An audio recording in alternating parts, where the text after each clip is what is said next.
l'autre côté de l'Atlantique, de l'autre côté du Pacifique, parce que la télé, la foi en Jésus, est suivie aussi dans les autres continents.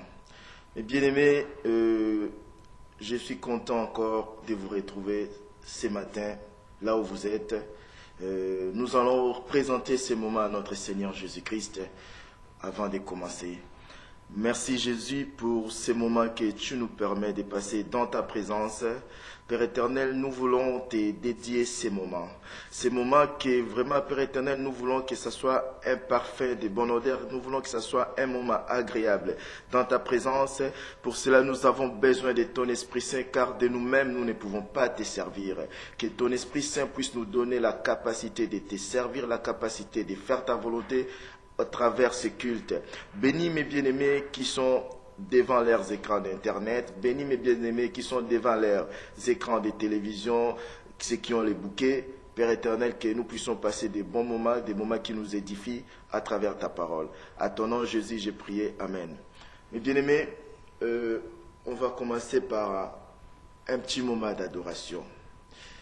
Mes bien-aimés, la Bible dit, Dieu cherche de vrais adorateurs qui l'adoreront en esprit et en vérité. Bien-aimé, le culte personnel est très important. Je ne sais pas pour quelle raison, toi qui me regardes en ce moment, tu n'es pas parti à l'église, mais j'espère seulement que c'est pour des bonnes raisons. Car c'est vrai, nous avons Internet aujourd'hui, nous avons la télé, comme la télé, la foi en Jésus, et passe par ceux qui ont les bouquets, mais nous devons aller aussi à l'église pour la communion fraternelle. Mais pour ceux qui sont dans les endroits où il n'y a pas des églises vivantes, c'est normal qu'on puisse nous suivre par la télé ou par Internet. Nous allons vraiment adorer notre Dieu. Bien-aimé, je m'en vais te dire en ce moment, il ne faut pas assister à ces cultes. Il faut que toi et moi, nous puissions participer en ces moments. Quand j'adore, toi, tu adores aussi. Il n'y a que toi, Seigneur, il n'y a que toi.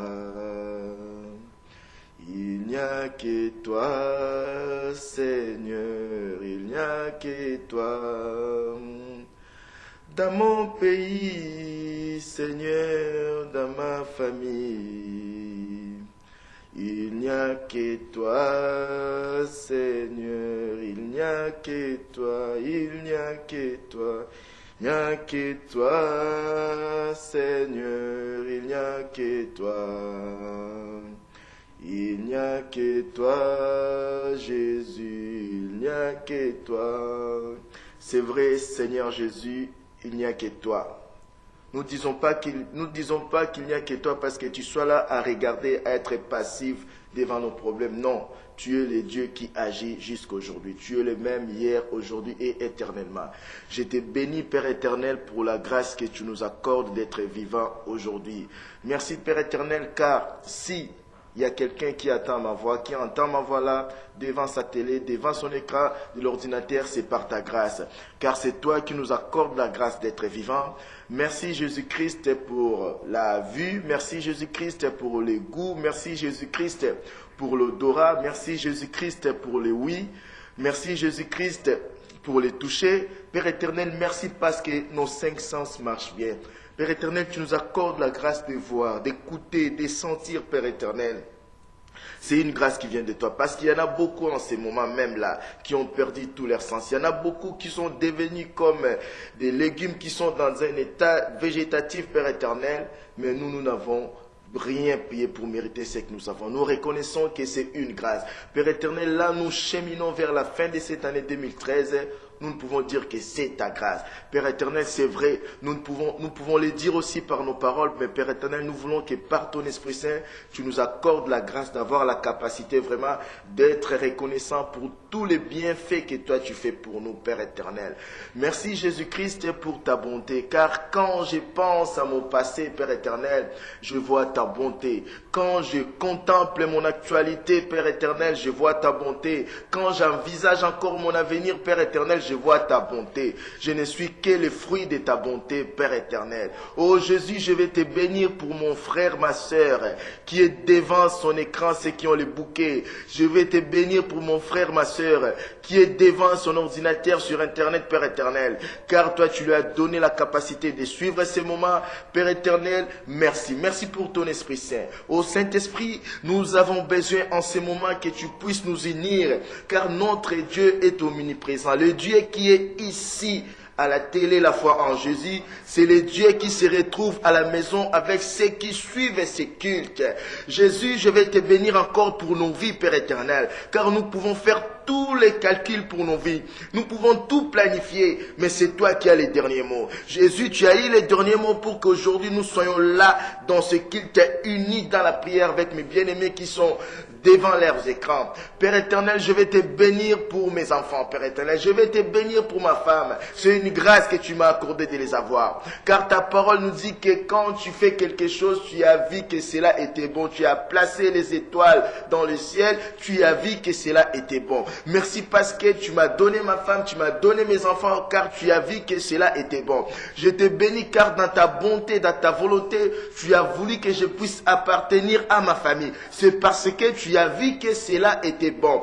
Je te bénis, Père éternel, car toi, tu as veillé sur moi depuis le sein maternel, Père éternel. Tu as veillé sur moi, tu m'as protégé, tu m'as préservé du mal. Tu m'as préservé de tout ce qui aurait pu détruire ma vie. Jésus-Christ, merci. Merci car avant même que je sois né, 2000 ans avant, toi tu es mort à la croix pour mon salut, pour mon bien, pour ma richesse, pour mon épanouissement. Je te bénis pour cela, Père éternel. Oh Jésus-Christ, merci. Merci car chaque moment de notre vie, chaque étape de notre vie, Père éternel, c'est toi qui le détermine. Merci, Père éternel, pour ton Esprit Saint qui nous conduit à chaque moment. Je te bénis, Jésus-Christ, pour ta compassion. Je te bénis, Jésus-Christ, pour ta charité, Père éternel. Oh Père éternel, donne-moi, Père éternel, donne-moi la capacité de te louer. Donne-moi la capacité de t'adorer. Oh Saint-Esprit, donne à chacun de nous des vocabulaires pour adorer Dieu, pour l'élever comme il convient de l'élever. Merci Jésus-Christ, merci Dieu Tout-Puissant. Merci le Créateur de tout ce qu'on voit et de tout ce qu'on ne voit pas. Merci le Maître des temps et des circonstances. Merci les saints d'Israël qui ne dorment pas, qui ne sommeillent pas, car c'est toi qui veilles sur nous. Merci Père éternel. Merci pour ton Esprit Saint qui nous donne, qui produit en nous les vouloir et les faire. Gloire et louange à toi Seigneur Jésus-Christ. Merci Jésus. Mes bien-aimés, je t'invite à examiner au-dedans de toi, à t'examiner devant la sainteté de notre Père éternel. Mais bien aimé, s'il y a quelque part où tu étais tombé, s'il y a quelque part où toi-même tu sais que tu as offensé Dieu, ou indirectement ou directement, mais bien aimé, je m'en vais te dire que tu es à la bonne place, tu es à la bonne adresse, à l'adresse de Jésus-Christ. Car lui, il ne pardonne pas à la manière des hommes. Il a payé de son sang pour ton pardon, pour mon pardon. Nous allons avec toute humilité lui demander pardon pour tout. Seigneur Jésus, je reconnais que j'ai péché contre toi d'une manière ou d'une autre. Dans ma marche, Père éternel, même depuis ce matin, ça fait quelques heures que nous nous sommes réveillés, Père éternel, mais dans nos pensées, dans certaines de nos réactions, dans certains de nos réflexes, nous commettons des péchés contre toi, Père éternel. Jésus-Christ, ta parole nous dit que si nous confessons tous nos péchés, tu es fidèle et juste pour nous les pardonner et nous purifier. Jésus-Christ, je reconnais que dans mes pensées, dans des paroles sorties de ma bouche, dans des paroles, des mots, des phrases que mes oreilles ont écoutées, dans des images que mes yeux ont regardées, dans mes réflexes, dans mes faits et gestes, d'une manière ou d'une autre, j'ai péché contre toi. Père éternel, aujourd'hui, Père éternel, j'incline mon cœur à tes pieds pour implorer ton pardon. Pardonne-moi. Pardonne aussi à mon frère et à ma sœur qui est devant son écran, Père éternel. Pardonne-nous tous les péchés que nous avons commis consciemment et aussi les péchés que nous avons commis inconsciemment. Pardonne-nous, Jésus-Christ, ne nous en tiens pas rigueur. Pardonne-nous au nom de Jésus. Lave-nous par ton sang, que ton sang nous nettoie, que ton sang nous purifie de toute iniquité. Merci, Jésus-Christ. Mes bien-aimés, Dieu est fidèle, Dieu est juste. Mais bien aimé, remercie Dieu car lui, il n'est pas comme un homme qui va te dire que donne-moi encore le temps de réfléchir. Lui, il n'est pas comme un homme qui va te dire que je t'ai pardonné mais je n'ai pas oublié. Quand lui, il nous pardonne, il oublie aussi et puis il nous restaure. C'est-à-dire, il nous réhabilite dans la position qu'on avait toujours dans sa présence. Merci Jésus-Christ, je vais te remercier pour le pardon de nos péchés. Merci de nous avoir lavé de toutes les traces que les péchés avaient laissées sur nous. Merci pour ton sang qui nous a lavé dans notre conscience, ton sang qui nous a lavé de toute culpabilité. Que ton nom soit béni, que ton nom soit élevé, Seigneur Jésus, au nom de Jésus-Christ, notre seul Seigneur et Sauveur. Gloire et louange à toi, Seigneur Jésus. Merci pour ta justice. Merci pour ta fidélité, Père éternel. Merci pour le pardon de nos péchés. Merci pour ton sang qui nous a lavés, ton sang qui nous a nettoyés, qui nous a sanctifiés. Merci, Jésus-Christ.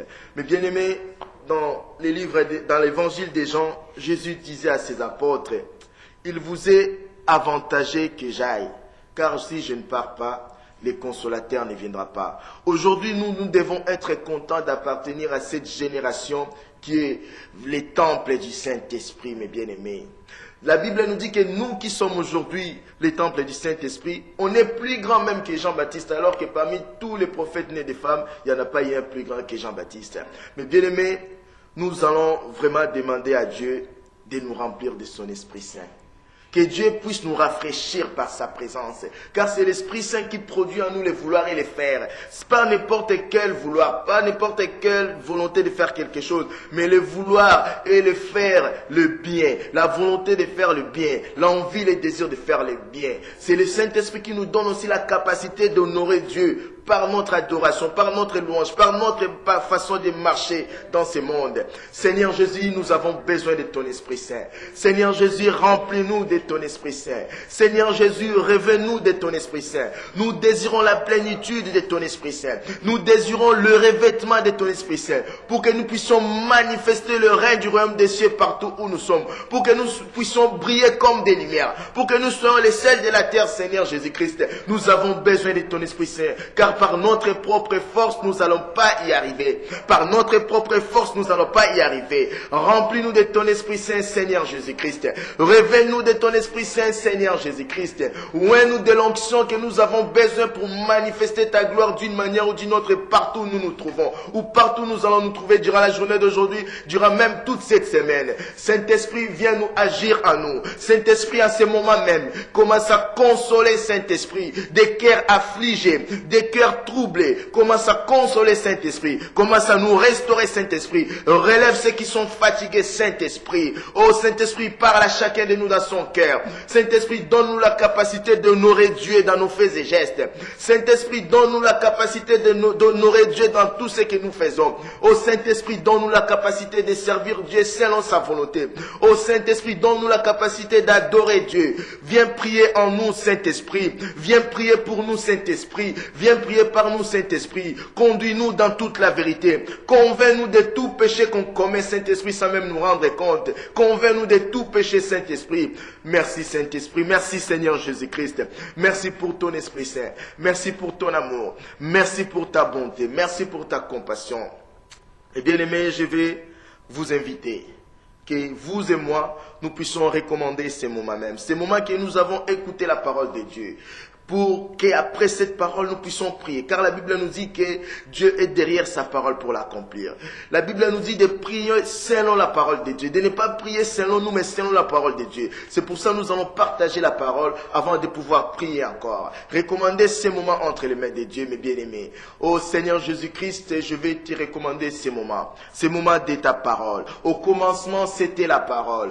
Ta parole nous dit aussi que tu envoyais la parole et la parole guérit. Seigneur Jésus-Christ, nous voulons que ta parole puisse nous guérir de toutes nos infirmités spirituelles. Nous voulons que ta parole puisse nous guérir de nos mauvais comportements. Nous voulons que ta parole puisse nous guérir de nos mauvaises habitudes. Nous voulons que ta parole puisse nous interpeller dans certains de nos comportements qui ne te plaisent pas. Nous voulons que ta parole, Père éternel, puisse nous corriger. Nous voulons vraiment que ta parole puisse nous orienter. Bénis ce moment de la parole. Ô Saint-Esprit, donne-moi la capacité de transmettre au peuple de Dieu ce que j'ai reçu de toi. Saint-Esprit, Saint-Esprit, donne-moi la capacité de communiquer ce que j'ai reçu de toi. Ô Saint-Esprit, donne à mes bien-aimés qui suivent ces moments de la parole, donne-leur, Saint-Esprit, la capacité de saisir ce que Dieu veut nous parler, ce que Dieu veut nous parler à travers ces moments. Merci Seigneur Jésus-Christ, merci ces moments. Merci pour ton onction sur moi, pour ces services particuliers.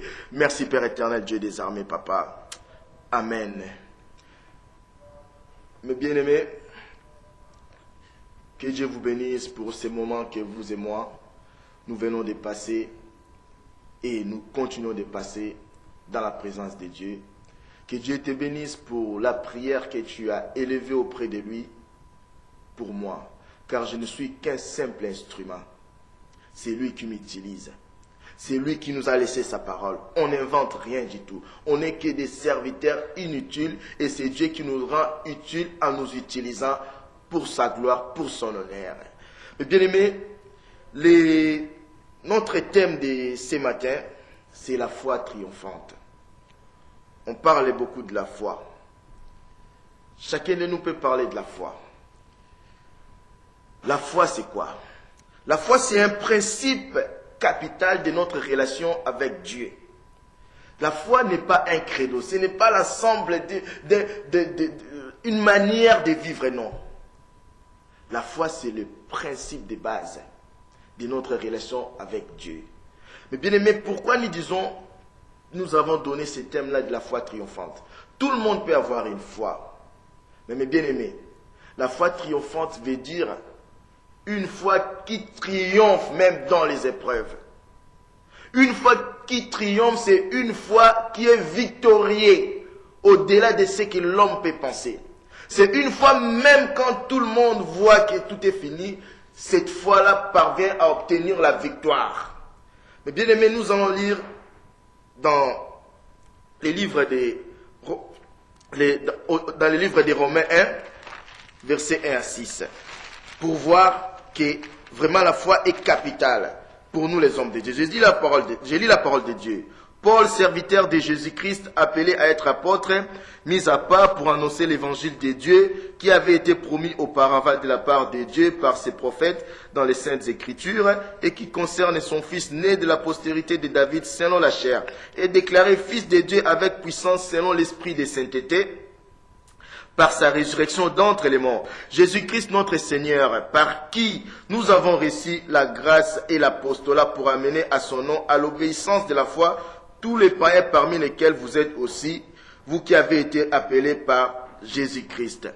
Mais bien aimés, Paul a été fait apôtre, non pour commencer à bénir à tout bout de champ, non pour être Kalachnikov, à bénir ou à dire des prophéties, à dire des bons discours, non. Pour amener à l'obéissance de la foi, nous les païens. Ce verset est pour toi et moi. Donc, la foi est capitale dans notre relation avec Dieu. Mais bien aimé, la Bible nous dit dans Hébreux 10, 38 que mon juste vivra par la foi. Mais bien aimé, pourquoi Dieu dit dans Hébreux 10, 38 que mon juste vivra par la foi? Parce qu'on n'est pas juste par nous-mêmes. On n'est pas juste parce qu'on fait des œuvres. Non. Quel que soit ce que tu peux faire, tu ne peux pas être juste.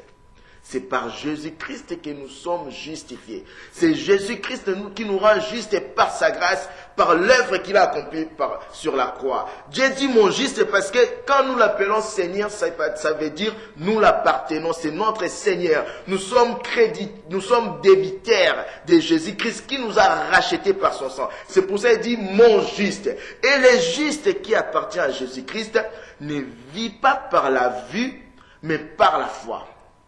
Par la foi en qui? La foi en Jésus-Christ. Mais bien aimé, la foi, ce n'est pas croire que Dieu existe. La foi, ce n'est pas croire que Dieu existe.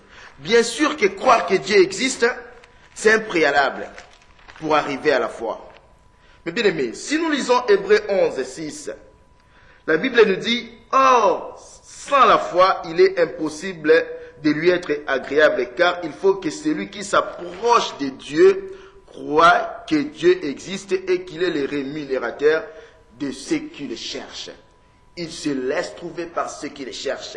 Mais bien aimé, sans la foi, quelle que soit la prière que tu élèves, quel que soit même, tu peux jeûner comme on en a l'habitude de jeûner durant le fin de l'année. Sans la foi, ta prière va rester là. Sans la foi, tu peux être expressif dans ce que tu fais. Tu fais des mouvements pour prier. Tu ne peux pas être agréable à Dieu. Mais bien aimé, croire que Dieu existe, c'est un préalable pour arriver à la croix, pour arriver à la foi. Mais la foi, c'est croire et obéir. Mais bien aimé, la foi, c'est croire à ce que Dieu dit et obéir aussi à ce qu'il dit là. Mais bien aimé, quand nous regardons ces principes-là, croire et obéir à ce que Dieu dit, c'est-à-dire, c'est l'addition des deux choses. L'addition de la confiance. Car si je dois croire à quelqu'un, c'est je dois me confier en lui, dépendre totalement de lui. Donc la foi, c'est l'addition des deux choses. La confiance et la soumission à Dieu. Je crois parce que j'ai confiance à Dieu que tout ce que j'espère en lui, je vais l'avoir. Mais je dois me soumettre aussi à sa parole. Je ne dois pas seulement regarder que si j'ai tout ce que vous demanderez à mon nom, croyez que vous l'avez reçu. Alors qu'il y a le verset précédent qui dit que si vous croyez en moi et que mes paroles demeurent en vous, demandez à mon nom tout ce que vous voulez, je vous les donnerai. Et bien aimé, la foi, c'est croire en Dieu, avoir confiance en Dieu. C'est aussi se soumettre à ce Dieu-là, c'est soumettre à sa parole. Mais bien aimé, c'est Dieu qui est l'auteur de la foi. C'est Dieu qui est l'auteur et créateur de la foi. Notre foi doit venir de Dieu. Nous allons voir ensemble les 3 niveaux de foi que j'ai pu déterminer. Le niveau 1 de la foi, c'est la foi ordinaire. La foi ordinaire, ça veut dire confiance en Dieu et obéissance à Dieu. Et le niveau 2 de la foi, c'est que j'ai déterminé, ce n'est pas exhaustif. Vraiment, comme la Bible dit que nous ne connaissons qu'en partie, moi c'est la partie que moi je connais, que j'essaie de partager avec vous. Donc j'ai déterminé 3 niveaux de la foi. Le premier niveau c'est la foi ordinaire, ça veut dire la confiance et l'obéissance à la parole de Dieu qui est Dieu. Et le deuxième niveau de la foi c'est la foi comme don. Le troisième niveau de la foi c'est la foi comme fruit. Nous allons voir ensemble qu'est-ce que ça veut nous dire, tous les 3 niveaux là. Mais bien aimé, tout le monde a la foi, tout le monde a une foi, mais ça dépend la foi en qui. Il y en a qui ont foi en eux-mêmes. Ils se disent, moi quand je gêne, vraiment Dieu agit. Ils n'ont pas foi en Dieu, mais ils ont la foi en leur manière de procéder pour prier. Il y en a qui ont foi en eux-mêmes, à leur intelligence. Je vais faire quelque chose par rapport à mon intelligence, je vais réussir. Il y en a qui ont la foi en leur sagesse, ils s'appuient à beaucoup de choses. Il y en a qui ont la foi aux hommes. Lui, pour lui, il sait que quand son pasteur prie pour lui, c'est là qu'il aura quelque chose. Lui, pour lui, c'est que quand un prophète vient de Kin, prie pour lui, c'est là qu'il y aura quelque chose. Il y en a qui se déplacent même. Il y en a qui envoient même l'argent à Kin pour qu'on prie pour eux. Ça, ils mettent leur foi aux hommes. Il y en a qui ont foi aussi aux hommes politiques. Il y en a qui ont foi en leurs coutumes. J'ai connu des gens qui étaient serviteurs de Dieu, qui aujourd'hui, ils ont foi, des fois en leurs parents, en leurs grands-parents. Biso na famille, na biso koko, na biso loba, et l'autre la bisoté. Bien aimé, c'est faux. Quelqu'un qui est mort, il est mort. La personne qui a le dernier mot sur ta vie, c'est Jésus-Christ. Je me rappelle encore une fois un ami à moi, serviteur de Dieu qui habite en Irlande, que Dieu bénisse Michoumika, il était venu à Paris. On est parti voir un autre ami qui était serviteur de Dieu à Kim. Mais cet ami-là, il jurait qu'au nom de son Père terrestre, ça nous a fait mal de dire que comment un serviteur de Dieu peut tomber si bas. Il est maintenant dans la vie des débauches, il est maintenant dans la vie des bars. Maintenant, tout ce qu'il dit, moi mon père a dit, moi telle chose ne peut pas arriver parce que mon père nous a dit, dans notre famille. Non, nous devons avoir la foi en Dieu. Mais bien aimé, dans Romains 10, 17, qu'est-ce que la Bible nous dit? Nous allons voir ça ensemble. Qu'est-ce que la Bible nous dit dans Romains 10, 17 à propos de la foi? La Bible nous dit, ainsi la foi vient de ce qu'on attend et ce qu'on attend vient de la parole de Dieu. Mais bien aimé, ta foi ne doit pas venir des philosophies humaines ou des principes de vie ou des règles humaines. Ta foi doit venir de la parole de Dieu. C'est Dieu qui est le créateur de la foi. L'origine de la foi, c'est la parole de Dieu. Comment veux-tu avoir une foi qui va triompher dans les épreuves si tu n'as pas la lecture de la parole de Dieu quotidienne? Bien-aimé, c'est Dieu qui est à la base de la foi. Mais bien-aimé, la foi, ce n'est pas dire ce que Jésus-Christ a fait dans le passé. Non. La foi, ça c'est l'espérance. Si tu vois, oh Jésus-Christ a fait dans le passé, moi aussi fera. Non, ça c'est l'espérance, c'est pas la foi. Une foi triomphante, c'est une foi qui saisit ce que Christ a fait, qui se trouve dans sa parole, et la personne ramène ça dans la réalité de son problème. Tu as quelqu'un qui est malade, tu penses, tu regardes dans la Bible, Jésus-Christ a sauvé les gens qui étaient malades. Toi, tu prends cette réalité dans ton esprit, tu la ramènes dans ta vie présente, tu la ramènes, tu dis, Jésus, tu as guéri telle personne, tu as guéri dans la Bible, c'est la vérité. Moi, je crois que mon frère, ma soeur ou mon parent va guérir aussi. Ramener ce que Jésus a fait dans la réalité présente. C'est ça la foi qui triomphe sur toute épreuve. Mais bien aimé, pourquoi il y a tant de prières qui ne sont pas exaucées? Il y a tant de personnes qui disent qu'ils ont la foi. Par rapport à quoi ils ont la foi? La foi, ce n'est pas seulement adhérer à ce que Dieu dit. C'est faire confiance à ce que Dieu dit et s'abandonner à Dieu. C'est dépendre à 100% de Dieu. Car c'est lui le roi. C'est lui qui a le contrôle de tout. Mais bien aimé, il y en a, la Bible, qu'est-ce que la Bible nous dit dans Hébreu? La Bible nous dit que considérez quelle a été la marche de vos conducteurs et imitez leur foi. Dans Hébreu 13, 8. Hébreu 13, 7 à 8. Jésus-Christ est le même hier, aujourd'hui et éternellement. On ne nous dit pas d'imiter la façon de prier de nos conducteurs. On ne dit pas d'imiter leur orgueil, leur arrogance, non. On nous dit d'imiter leur foi. Et bien aimé, si ton conducteur n'a pas le fondement de la foi, tu n'auras pas la foi toi non plus. Mais bien aimé, il faut avoir le fondement de la foi. Nous allons voir ensemble. Nous avons vu que la foi, il y a la foi ordinaire. Une foi qui consiste à avoir confiance et obéissance en Dieu. C'est une foi la foi que nous avons tous. La foi qui a fait que nous sommes aujourd'hui enfants de Dieu. Car nous avons fait confiance en cette parole qui dit que à ceux qui ont reçu, il a donné le pouvoir de devenir enfants de Dieu. Ça, c'est la foi ordinaire. Mais bien aimé, il y a la foi qui est don aussi. La foi que Dieu te fait don. À un moment précis que tu as des problèmes dans ta vie, à un moment précis où tu arrives quelque part, où quelqu'un t'expose son problème, Dieu te fait don de la foi ponctuellement. Et tu dis non mon frère, ça va marcher. Tu gardes l'assurance et tu rassures cette personne, tu la réconfortes. Ça c'est un don de la foi. Il y a des gens aussi qui ont la foi comme fruit. Des gens comme Abraham. Des gens comme les apôtres. Ils ont tellement développé cette vie de foi, à force qu'ils ont eu les dons de la foi, ils ont développé ça et c'est devenu en eux un fruit. Tout peut s'écrouler autour de lui, mais lui il a confiance. Et bien aimé, les fruits de la foi, ça se travaille. Comme tout fruit se cultive, nous devons cultiver la foi. Quand tu vois que les doutes commencent à arriver en toi, tu repasses dans ton cerveau, dans tes pensées, tous les bienfaits que Dieu t'a fait dans le passé. Là, tu dis non, cette fois-ci encore, Dieu va agir. Et à force que tu feras des choses comme ça, tu vas avoir le fruit de la foi. Tu vas avoir la foi comme fruit. Les gens peuvent te prendre pour un orgueilleux qui ne panique pas. Mais non, c'est parce qu'au fur et à mesure, tu fais confiance en ton Dieu. Mais bien aimé, si tu ne lis pas la parole de Dieu, tu feras 20 ans de vie de prière. Mais tu vas toujours courir derrière les hommes de Dieu. À chaque problème, tu vas derrière les hommes de Dieu. Jésus a dit à ses apôtres avec qui il avait passé que 3 ans. Mais quand nous regardons dans ces versets-là où il les a dit, jusqu'à quand vous supporterai-je? Il devait avoir 1 an et demi ou 2 ans de vie avec eux. Mais nous autres, des fois 5 ans, 10 ans, 20 ans de conversion. Mais on court toujours derrière les gens pour qu'on prie pour nous. Quand est-ce que nous aussi nous allons commencer à prier pour les gens? Les hommes de Dieu sont saturés.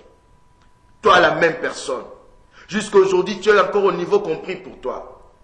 Alors que Dieu a fait de grandes choses dans ta vie. Tu devrais déjà arriver au niveau d'avoir la foi comme fruit. Et bien aimé, bien sûr la foi c'est une folie. La foi c'est une folie pour les gens qui ne connaissent pas Dieu. Parce que quand tu as la foi, tu as confiance, quand tu as les fruits de la foi que tu as développé à force de voir ce que Dieu fait, à force de faire confiance et de se soumettre à Dieu, les gens vont te prendre pour un fou. Tu peux dire d'autres choses, les gens ne vont même pas croire que ça va se réaliser. Mais toi, tu sauras que ça se réalisera parce que c'est Dieu qui te l'a dit. Mon bien-aimé, ma bien-aimée, il faut faire confiance en la parole de Dieu. Si tu n'as pas un fondement de la foi, que ce soit ta prière, quoi que tu fasses, est fragile. C'est l'exemple qu'on a dans Matthieu 7, 26, où la Bible nous parle, Jésus parle des paraboles des maisons. Les paraboles de 2 maisons. Nous allons lire ensemble. Matthieu 7, 26.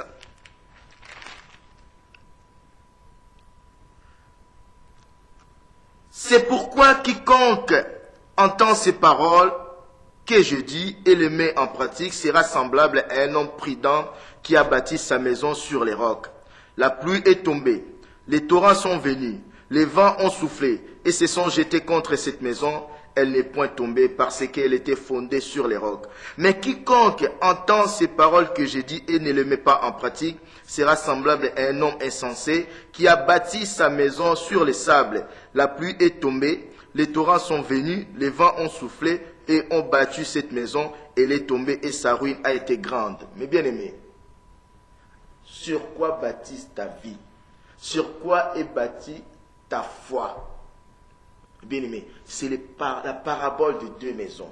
Il y a des gens qui bâtissent leur foi sur leur pasteur. Il y a des gens qui bâtissent leur foi sur les jeûnes et les prières. Surtout en ces moments-là, en fin d'année, il y en a beaucoup qui sont en train de jeûner. C'est devenu une habitude, mes bien-aimés.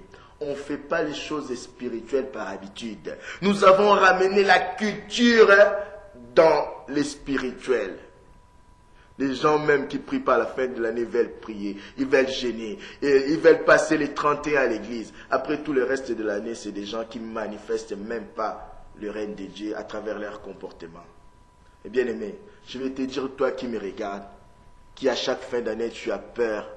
Tu vas gêner dans les programmes de l'église, non parce que tu veux chercher la face de Dieu, mais tu vas gêner parce que tu espères juste la protection de Dieu. Tu es malheureux, misérable. Car si les sorciers de ta famille attendent qu'il y ait la fin de l'année pour vous bouffer, ils sont malheureux.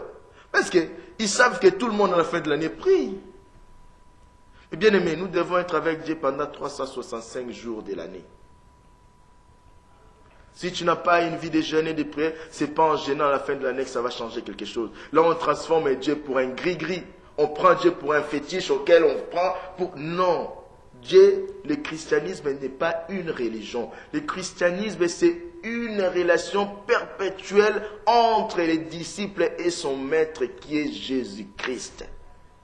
Mais bien aimé, tu bâtis ta maison sur les sables. J'aime bien, il y a quelque chose qui m'interpelle dans cette parabole. Jésus n'a pas dit que l'homme qui bâtit sa maison sur les sables, sa maison ne va pas s'élever. Bien sûr que sa maison va s'élever. Des fois même plus vite que la maison de celui qui bâtit sa maison sur les rocs. Car sur les rocs, il faut prendre le temps de creuser les rocs pour faire sa fondation. Mais une chose est sûre, ça peut aller vite.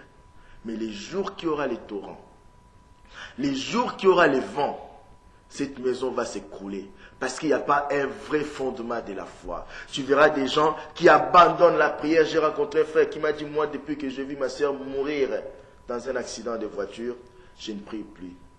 Il y a des gens qui ont arrêté la vie de foi parce qu'ils ont vu qu'un homme de Dieu s'est méconduit. Ça, c'était la foi bâtie sur les sables, mes bien-aimés. Quand tu as la foi bâtie sur les rocs, quel que soit ce qui arrive, tu te diras, Jésus-Christ ne s'est pas méconduit. Jésus-Christ ne m'a pas déçu. Même si j'ai prié pour telle chose, ce n'est pas arrivé, ça veut dire qu'il a une meilleure chose qu'il a prévue pour moi. Je m'en vais te dire, on chemine vers la fin de l'année, mon bien-aimé, ma bien-aimée. Regarde en toi quelle foi tu as. Pourquoi tu paniques? Pourquoi il y a tant de choses que depuis que tu pries dans ta vie qui n'ont pas encore changé? Et bien aimé, nous pouvons tout obtenir par la prière. Sauf ce qui est en dehors de la volonté de Dieu. Des fois, il faut se poser des questions. Pourquoi certaines prières sont creuses? Est-ce que tu as un vrai fondement de la foi? C'est ça le vrai combat spirituel. Entre croire à ce que Dieu dit et regarder la vérité et croire à la réalité. Bien aimé, la parole de Dieu n'est pas une réalité, mais une surréalité. Bien sûr, dans la réalité, tout est bloqué dans ta vie. Bien sûr, dans la réalité, peut-être ton mari ne change pas ou ta femme ne change pas dans son comportement.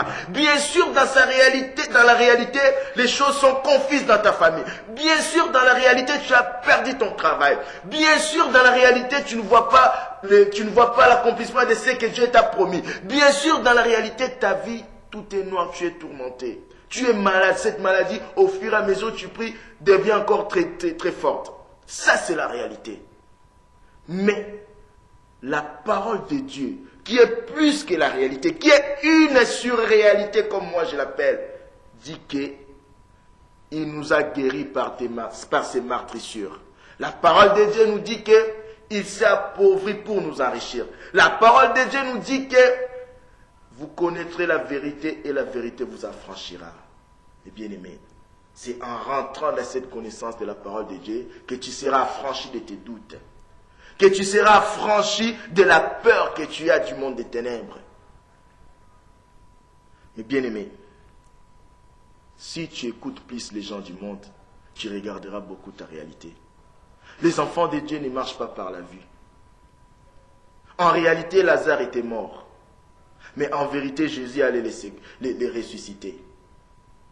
Même si ta situation est morte, même si ta situation est confuse, je ne te vends pas de l'espoir.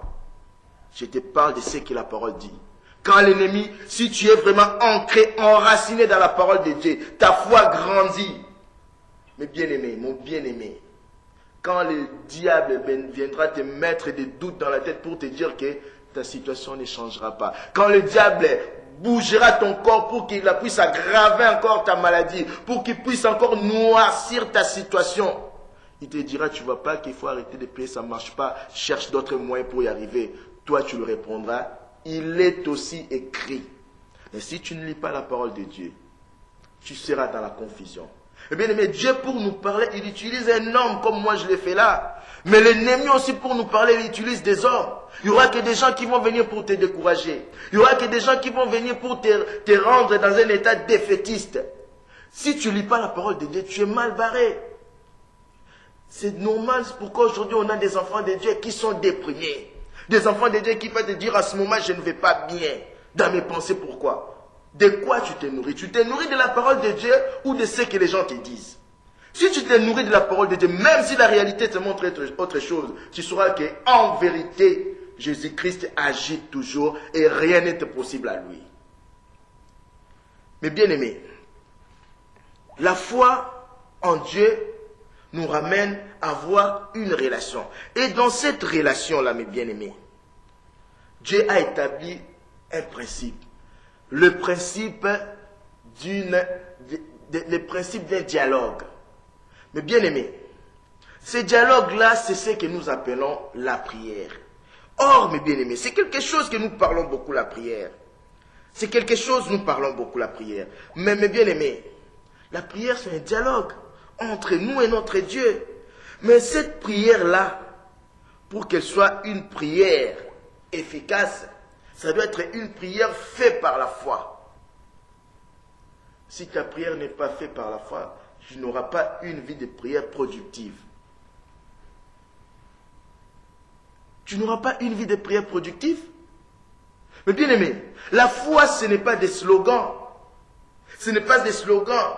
Oui, ça va marcher. Non. C'est croire, faire confiance à Dieu là où tu es. Tu prends la réalité biblique, tu prends la vérité biblique, tu la ramènes dans ta réalité présente, tu dis ça va marcher, pas par rapport à moi, pas parce que j'ai gêné, pas parce que mon pasteur a prié pour moi, ça va marcher parce que Jésus-Christ m'écoute et il voit ma situation. Faire confiance à la parole de Dieu. Et bien aimé, Dieu n'est pas limité dans son action, dans nos vies, Dieu n'a pas de limites. Mais il y a une seule chose qui met des limites à Dieu. C'est nous. C'est notre incrédulité. C'est notre incrédulité qui met des limites à Dieu. Bien aimé, Quand tu vois que tu pries pour quelque chose et l'exaucement tarde à arriver, tu pries. Regarde-toi, si ta foi, si tu as un bon fondement de la foi, continue à prier. Dieu, même si la chose ne s'est pas manifestée matériellement, Dieu te donnera une paix pour te dire que c'est déjà accordé, mais ça reste juste le temps T pour que ça se manifeste physiquement. Mais des fois, il faut t'examiner. Il y a une histoire dans la Bible aussi, dans Marc 9, à partir du verset 20. Le verset des pères là, qui a ramené son fils vers les apôtres, pour que les apôtres prient pour lui. Nous allons voir ensemble un peu cette histoire-là. C'est une réalité que beaucoup d'entre nous vivent aujourd'hui. On lit la Bible, mais des fois, on ne fait pas attention. La Bible nous dit à partir du verset 20, Jésus a dit à ses apôtres, comme j'ai dit tout à l'heure, jusqu'à quand vous supporterai-je? Amenez-moi cet enfant-là. Aussitôt que l'enfant vit Jésus, l'esprit l'agita avec violence. C'est Marc 9 à partir du verset 20 jusqu'au verset 24. Aussitôt que l'enfant vit Jésus, l'esprit l'agita avec violence. Il tomba par terre et s'est roulé en écumant. Jésus demanda au Père, combien y a-t-il de temps que cela lui arrive? Depuis son enfance, répondit-il. Et souvent l'esprit l'a jeté dans le feu et dans l'eau pour le faire périr. Mais si tu peux quelque chose, viens à mon secours. Aie compassion de nous. Jésus regarde cet homme, lui dit, si tu peux. Jésus s'est étonné que cet homme-là puisse dire si tu peux, alors que quand Jésus a dit à cet homme-là, si tu peux, c'est à moi que tu dis si tu peux. Jésus lui dit, si tu peux le croire, tout sera possible à toi. Tout est possible à celui qui croit. Aussitôt le père de l'enfant s'écria, je crois, viens au secours de mon incrédulité. Bien-aimé, cet homme a compris une chose, que le blocage à l'exaucement de sa prière, c'était les doutes qu'il avait en lui. C'était son incrédulité. Devant certaines situations, quand nous prions, nous voyons que les choses ne marchent pas. Les choses ne changent pas. Regardons un peu. Des fois, les doutes mettent une barrière. Commence d'abord à prier, à gêner pour ton incrédulité. Et c'est là que tu verras la chose s'accomplir. Parce que même Jésus lui-même, humainement sur cette terre, il disait aux gens, ta foi t'a sauvé. Ta foi t'a sauvé. Au lieu de continuer à gêner, parce que le jeûne, ce n'est pas une façon de faire pression à Dieu, mes bien-aimés. C'est pas parce que, on voit, oui, 21 jours de grandes prières, 21 jours de destruction des autels. Ah! Les enfants de Dieu qui jusqu'aujourd'hui, dans leur vie, il y a des autels des diables. Comme on dit à Lingala, Ngana Kamwe. Et bien aimé, combat d'abord ton incrédulité. Combat d'abord des péchés qui sont attachés à toi. Tu verras qu'il y a des choses qui vont s'accomplir dans ta vie par la grâce de Dieu. Le jeûne, ce n'est pas une manière de faire pression à Dieu. Le fait que nous jeûnons, le fait que nous persévérons dans la prière, cela ne change pas Dieu. La prière qu'on fait, c'est cette prière-là qui va ramener Dieu à nous changer pour qu'on soit qualifié à recevoir la bénédiction que nous demandons à Dieu. Anne prier, je veux un enfant. À force de prier, le Saint-Esprit l'a conduit à prier selon la volonté de Dieu. La volonté de Dieu, c'était quoi? Avoir un prophète qui marche dans l'intégrité en Israël pour remplacer Élie le sacrificateur. Mais cette femme, dans sa volonté, voulait un enfant. À force de prier, Dieu l'a ramené à se conformer à sa volonté. Il a dit, si tu me donnes cet enfant, je te le consacrerai. Ce n'est pas Dieu qui a changé. Dès le départ, Dieu voulait un prophète pour Israël. Cette femme voulait un enfant, mais ne savait pas que pour Dieu, cet enfant devait être un prophète pour Israël. Quand nous prions, des fois, nous devons d'abord commencer à prier pour notre incrédulité. Nous devons chercher à prier, à se conformer à la volonté de Dieu. Car tout est à la portée de la prière. Tout peut se réaliser par la prière. Sauf ce qui est en dehors de la volonté de Dieu. Ce père a dit, oui, je crois. Viens au secours de mon incrédulité. Qu'est-ce que la Bible nous dit?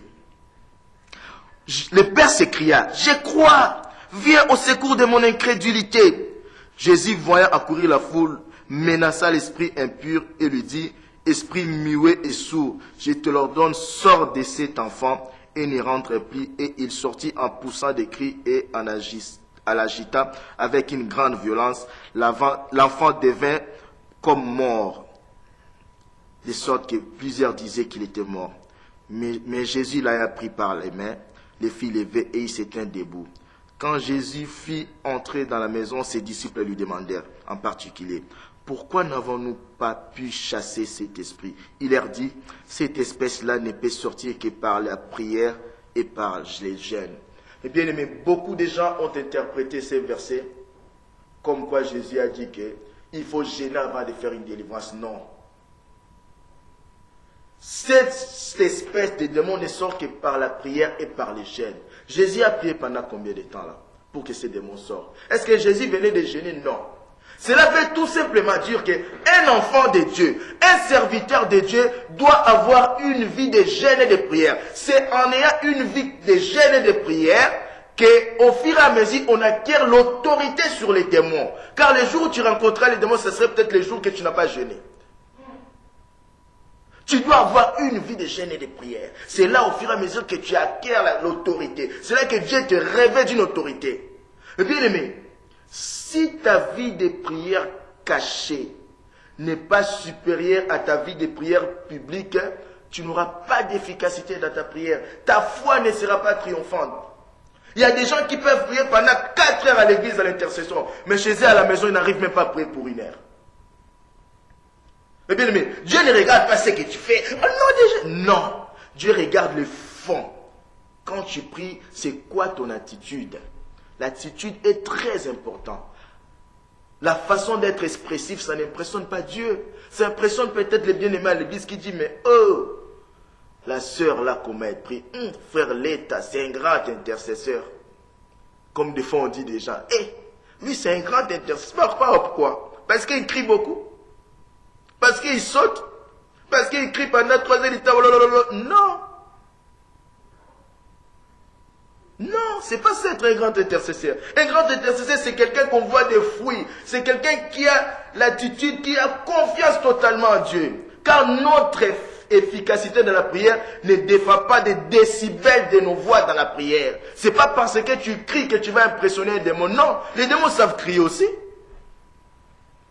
Mais c'est ton fond qui fait peur à l'ennemi. Quand il viendra, il ne veut pas partir, il regardera en toi, il verra que cet homme-là marche dans l'intégrité, il va partir.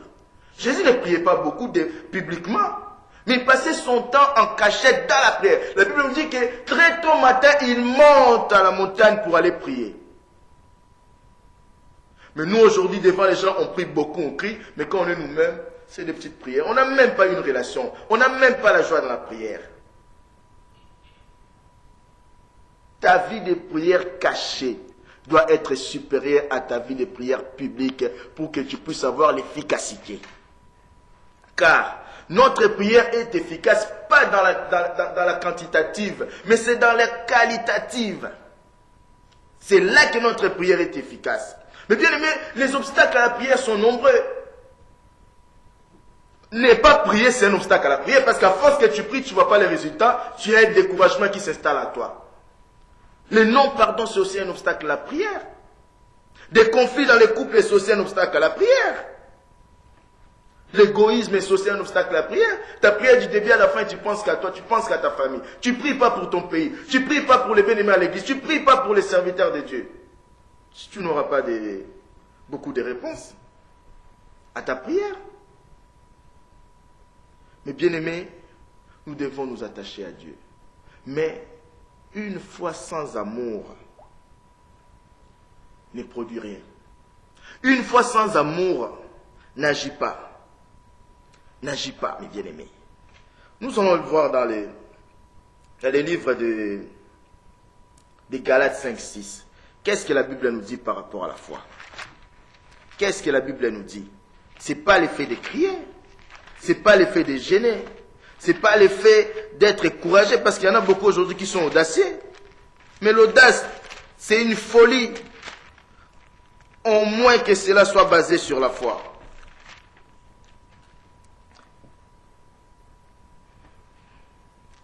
Alléluia.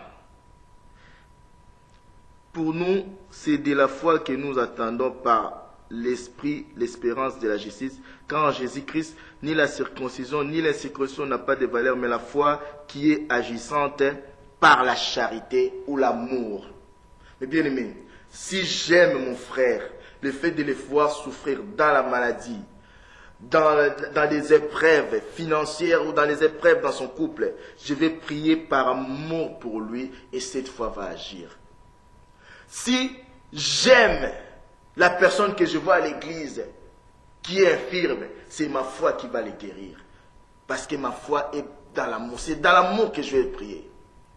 Ce n'est pas par défi qu'on va prier, vous allez voir, comme on voit des banderoles. Venez, il y aura des délivrances, il y aura ça. Qui sommes-nous pour commander au Saint-Esprit ce qu'il va faire dans une campagne ou dans un séminaire? Non. Il fait ce qu'il veut, Saint-Esprit. C'est la foi avec amour.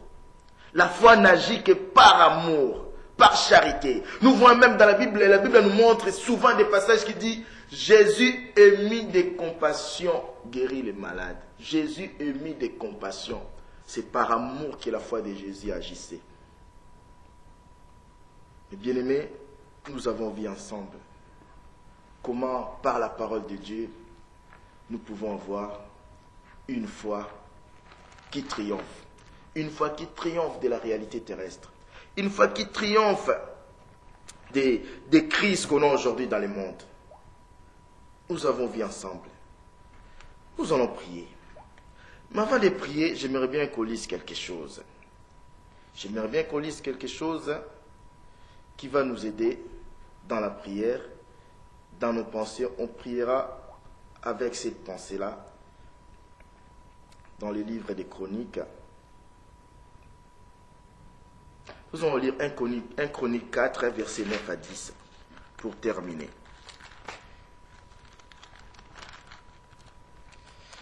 Merci Seigneur. Nous allons y arriver. Voilà. 1 Chronique 4, versets 9 à 10 nous dit Jaébet était plus considéré que ses frères. Sa mère lui donna le nom de Jaébet en disant c'est parce que je l'ai enfanté avec douleur. Jaébet invoquant Jaébet invoquant le Dieu d'Israël en disant si tu me bénis et que tu étendes mes limites, si ta main est avec moi et si tu me préserves du malheur, en sorte que je ne sois pas dans la souffrance, et Dieu accorda ce qu'il avait demandé. Mais bien aimé, ces passages nous montrent, c'est une narration, c'est ce qu'on appelle une narration. Ça nous montre comme si cette narration nous montre que Jabet, avant sa prière, il n'était pas considéré. C'est pas parce qu'on a commencé par dire que Jabet était le plus considéré, non. Avant qu'il soit considéré, c'était quelqu'un qui était dans la souffrance, toujours dans la galère, à cause du nom que sa mère lui avait donné. Cette maman, tellement que durant sa grossesse, ça s'est mal passé, il était malade, c'était la souffrance, même l'accouchement s'est mal passé. Il a eu la mauvaise idée de donner à son fils le nom de Jabet, qui voulait dire souffrance, douleur, tout ça. Et cet enfant chronique de malheur. Mais en cherchant la face de Dieu, Jabet a compris que c'est son nom qui lui mettait des limites. Il ne pouvait pas progresser dans la vie. Il y en a beaucoup qui sont limités aussi par les noms que les parents les ont donnés. Il y en a beaucoup qui sont limités parce que depuis son enfance, on lui disait toi tu n'es pas intelligent, toi. Lui-même il croit aussi qu'il n'est pas intelligent. Il y a même des maris qui limitent leurs femmes. À leur dire tu ne peux rien faire, tu arrives à rien faire. Du coup sa femme s'est fait ça à l'idée. Il y a des hommes aussi qui sont limités par leurs femmes parce que leur femme dit oui avec toi rien ne peut marcher. Ils sont limités dans leur mentalité. Il y en a qui sont limités aussi par des forces occultes, par des forces des ténèbres. Mais bien aimé, la prière que nous allons faire là, une prière de foi, pour que notre foi triomphe, nous allons dire à notre Dieu d'étendre nos limites. Si Jaébet a dit si, parce que si c'est comme s'il ne croyait pas, c'est normal. Il n'était pas habité par le Saint-Esprit.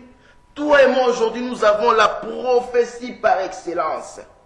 Nous avons la certitude de l'accomplissement de tout ce qui est écrit dans ces livres. Nous ne pouvons pas faire notre prière en disant Dieu, si tu me bénis, je te donnerai 10. Non. Nous allons prier avec foi.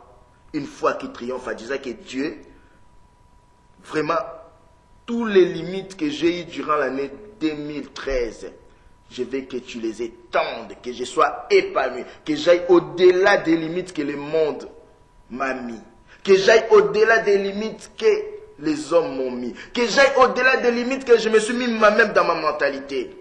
Peut-être par rapport à ma race, peut-être par rapport à ma famille qui n'est pas une famille riche, je me suis mis des limites que je ne peux pas arriver à faire ça. Peut-être par rapport à mon coefficient intellectuel, je crois que je ne peux pas devenir telle personne. On va prier pour que toutes les limites que nous avons eues durant l'année 2013, que Dieu les étende.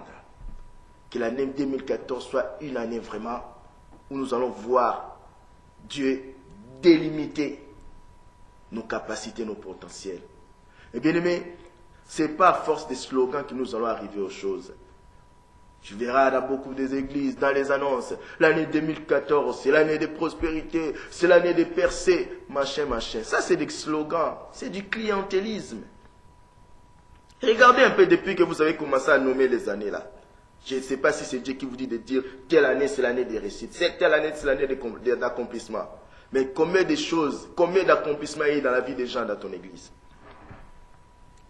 C'est quand les choses sont faites par la foi. C'est quand les choses sont inspirées par Dieu que les choses arrivent à s'accomplir. Tu vas prier toi et moi pour que Dieu étende nos limites.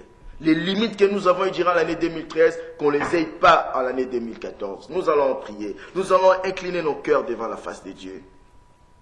Seigneur Jésus, je vais te remercier, te bénir, te louer pour ces moments que nous venons de passer dans ta présence.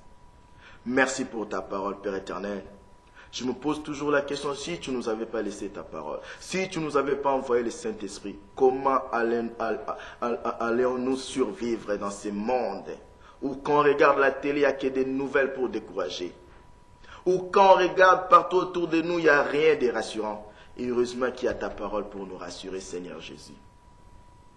Et pour cette parole, comme tu es fidèle, Seigneur Jésus, et dans ta fidélité, tu es toujours derrière ta parole pour l'accomplir. Nous allons faire la prière, moi et mes bien-aimés qui sont devant leur télévision, qui sont devant leurs écrans Internet. Père éternel, que par ta grâce, toi tu étendes nos limites. Toutes les limites que nous avons eues jusqu'en 2013 là, que dans l'année 2014, toi tu les étendes, Père éternel. Qu'on puisse évoluer, qu'on puisse progresser au-delà des limites des fois que nous nous sommes mis nous-mêmes dans nos pensées. Au-delà des limites que les hommes nous ont mis. Au-delà des limites que l'ennemi de nos âmes nous a mis. Seigneur Jésus, étends nos limites par ta grâce. Que nos vies, ma vie à moi et la vie de ceux qui regardent la télé et l'internet à ce moment, puissent manifester ta gloire. Qu'on puisse voir les fruits de la prière que nous faisons à ce moment même. Dans tous les domaines de notre vie, Père éternel. Que l'on puisse se rappeler de ces jours-là, le dimanche 22 décembre 2013, où nous avons prié via la télé la foi en Jésus, et j'ai vu la main de Dieu agir. Merci Jésus-Christ, car nous avons confiance en toi. Rien n'était possible à toi. Contrairement à nous les hommes qui sommes limités, toi tu n'as pas de limites. Ni dans l'espace, ni dans le temps. Un homme peut promettre et mourir, mais toi tu es éternel. Un homme peut promettre et puis ne pas avoir les moyens. Mais toi, tu n'as pas de limites, ni dans tes potentiels, ni dans le temps, ni dans l'espace, Père éternel. Je peux prier là et toi, tu agis à 8000 km à Kinshasa. Merci pour ta bonté. Merci pour ce que tu as déjà accompli spirituellement. Merci parce que nous les verrons se manifester matériellement. À ton nom, Jésus, nous avons prié. Amen. Mes bien-aimés, là où vous êtes, que Dieu vous bénisse. J'espère qu'ensemble, nous avons passé de bons moments dans la présence de Dieu. Restez toujours connectés. TV, radio, la foi en Jésus, c'est une radio, une télé d'édification des peuples de Dieu. Une télé surtout, comme le dit lui-même, l'homme en qui Dieu a mis cette vision, une télé de la vérité qui libère. Il n'y a que la vérité qui va te libérer. Ce n'est pas les hommes de Dieu. Ce n'est pas la prophétie, non, la vérité. Et cette vérité, c'est la prophétie par excellence qui est la parole de Dieu. Soyez bénis là où vous êtes. Bonne année.